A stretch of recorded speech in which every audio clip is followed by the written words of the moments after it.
Right breaking news అయితే చూస్తున్నాం. తెలుగు రాష్ట్రాల్లో సంచలనం సృష్టించిన నల్గొండ జిల్లా మిర్యాలగూడకు చెందిన ప్రణయ్ హత్య కేసులో నేడు తీర్పు వెలువడనుంది.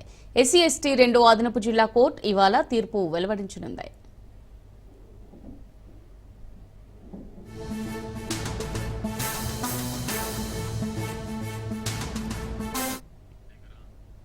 అమృత ప్రణయ్లు ప్రేమ వివాహం చేసుకున్నారు. కులాలు వేరు కావడంతో వీరి వివాహాన్ని అమృత తండ్రి మారుతిరావు ఒప్పుకోలేదు. మారుతిరావు సుఫారీ గ్యాంగ్తో 2018 సెప్టెంబర్ 14న ప్రణయ్ను హత్య చేయించారు. కేసు నమోదు చేసిన పోలీసులు ప్రథమ నిందితుడు A1గా అమృత తండ్రి మారుతిరావు, సుఫారీ గ్యాంగ్కు చెందిన సుభాష్ శర్మ, A2గా A3గా అబ్ఘర్ అలీ, A4గా అబ్దుల్ భారీ, A5గా కరీం, A6గా అమృత బాబాయ్ శ్రవణ్, A7గా శివ, A8గా నదీంలపై కేసు ఫైల్ చేసి పోలీసులు కేసు నమోదు చేశారు, దర్యాప్తు చేశారు.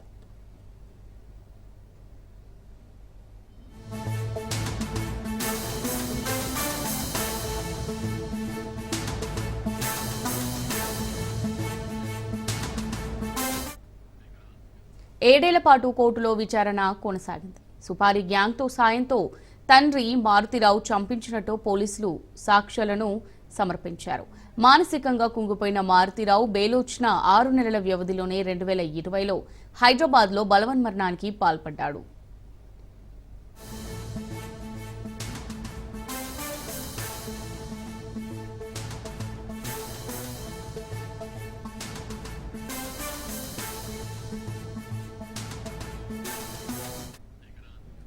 A2 సుభాష్ శర్మ గుజరాత్ మాజీ హోంమంత్రి అరుణ్ పాండే హత్య కేసుతో పాటు పలు కేసుల్లో నిందితుడిగా ప్రస్తుతం సబర్మతి జైల్లో ఉన్నాడు.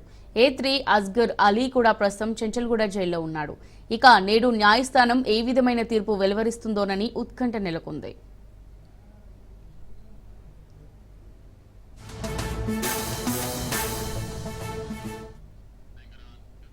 తెలుగు రాష్ట్రాల్లో సంచలనం సృష్టించిన నల్గొండ జిల్లా మిర్యాలగూడకు చెందిన ప్రణయ్ హత్య కేసులో నేడు తీర్పు వెలువడనుంది. ఎస్సీ ఎస్టీ 2వ అదనపు జిల్లా కోర్టు ఇవాళ తీర్పు వెల్లడించనుంది. ఇక దీనికి సంబంధించి మరిన్ని డీటెయిల్స్ మా రిపోర్టర్ రత్నకుమార్ అందిస్తారు. రత్నకుమార్. తెలుగు రాష్ట్రాల్లో సంచలనం సృష్టించిన నల్గొండ జిల్లా మిర్యాలగూడకు చెందిన ప్రణయ్ హత్య కేసులో నల్గొండ ఎస్సీ ఎస్టీ కోర్టు ఇవాళ కొద్దిసేపట్లోనే తుది తీర్పును వెలువరించబోతోంది. దీనికి సంబంధించి ఇప్పుడు ప్రజెంట్ సర్వత్రా కొంత ఆసక్తి అయితే నెలకొని ఉంది. తన కుమార్తెను కులాంతర వివాహం చేసుకున్నాడనే కారణంతో అదే పట్టణంలో ఉన్నటువంటి మారుతిరావు 2018 సెప్టెంబర్ 14వ తారీఖున సుపారీ గ్యాంగ్ తో ప్రణయ్ను హత్య చేయించాడు. కేసును అప్పటి నుంచి పోలీసులు చాలా ప్రతిష్టాత్మకంగా తీసుకున్నారు. దీని మీద విచారణలు కొనసాగాయి. అయితే విచారణ పూర్తి చేసి 8 మంది నిందితులను 2019లో వారి మీద ఛార్జ్ షీట్ ను దాఖలు చేశారు. అయితే ఈ యొక్క విచారణ పూర్తి వాదనలు అంటే 2018 సెప్టెంబర్ 19న సుపారీ గ్యాంగ్ తో హత్య చేయించిన తర్వాత 2019లో అందరి మీద ఛార్జ్ షీట్ దాఖలు చేశారు. అయితే కోర్టులో వీరి మీద ఈ కేసుకు సంబంధించినటువంటి వాదనలు సుమారు 5 ఏళ్ల 9 నెలల పాటు విచారణలు కొనసాగినాయి కదా. ఇక ఇటీవలే ఈ వాదనలు ముగిశాయి. ఈ ప్రణయ్ హత్య కేసులో A1గా ఉన్నటువంటి నిందితుడు, ముఖ్యంగా ఎవరైతే ప్రణయ్ను హత్య చేయించినటువంటి వ్యక్తి ఎవరైతే ఉన్నారో మారుతిరావు, అంటే అమృత ఇటు ప్రణయ్ భార్యకు వాళ్ళ తండ్రి మారుతిరావు ఇందులో A1గా ఉన్నాడు. కానీ ఆయన ఈ ఇన్సిడెంట్ తర్వాత మనస్తాపంతో ఒక లాడ్జ్ లో ఆయన ఆత్మహత్యకు పాల్పడ్డాడు.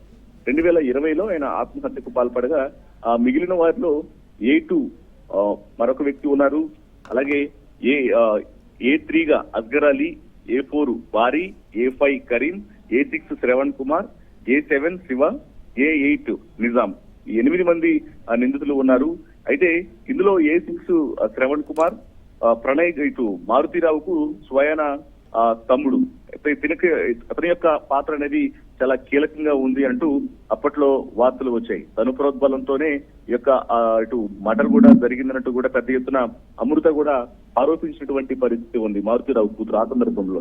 అయితే ఈ ఇన్సిడెంట్ కు సంబంధించి మరి ఇవాళ తుది తీర్పు అనేది రాబోతోంది కాబట్టి సర్వత్రా ఆసక్తి అనేది నెలకొంది. మరి ఎస్సీ ఎస్టీ కోర్టు ఏ రకమైనటువంటి తీర్పు ఇస్తున్నది కూడా ప్రతి ఒక్కళ్ళు ఎదురు చూస్తున్నారు. ఇక ఇందులో భాగంగానే ఇవాళ కోర్టు పరిసర ప్రాంతాల్లో పెద్ద ఎత్తున పోలీసు బందోబస్తును కూడా ఏర్పాటు చేసినట్లు సమాచారం. Amulya. Right, thanks for the updates Ratnakumar.